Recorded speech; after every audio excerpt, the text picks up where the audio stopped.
एक समय की बात है, एक गांव में एक भूतिया महल है जिसे सब लोग डर के कारण दूरी से देखते थे। महल के बारे में कहानियां और आत्मा के रूप में भ्रमित होने के ख्याल लोगों के बीच फैल गए थे। खासकर रात को लोगों को लगता था कि भूतों की भयंकर आवाजें सुनाई देती हैं और वहां अजीब और डरावनी घटनाएं होती हैं।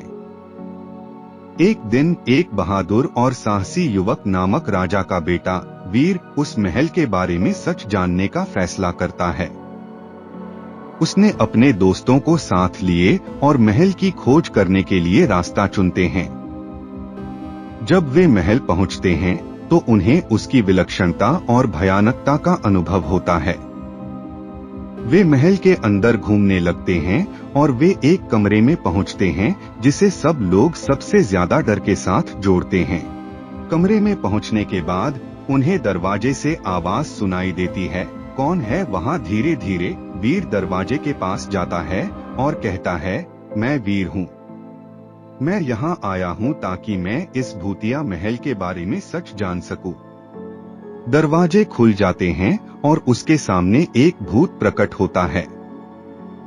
यह भूत एक बहुत ही खुशहाल और मित्र भावना भरी आत्मा होती है। वह बताती है कि यह महल किसी राजकुमारी की है जो कई साल पहले यहाँ रहती थी।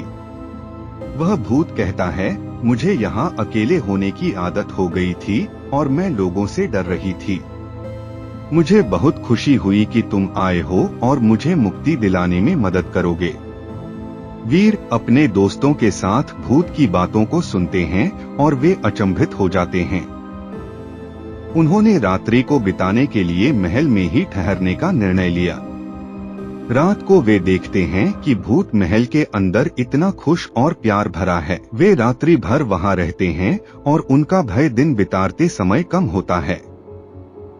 जब सुबह होती है, वीर और उसके दोस्त महल से निकलते हैं और उन्हें एक नई समझ आती है कि डर कभी कभी हमारे अनुभवों और अंदरूनी भावनाओं का परिणाम हो सकता है।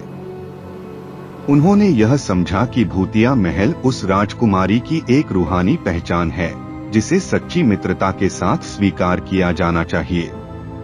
यह कहानी हमें यह याद दिलाती है कि हमें दूसरों के साथ सहयोग करने और उनकी समझने की कोशिश करनी चाहिए, बिना किसी पूर्वाग्रह या डर के।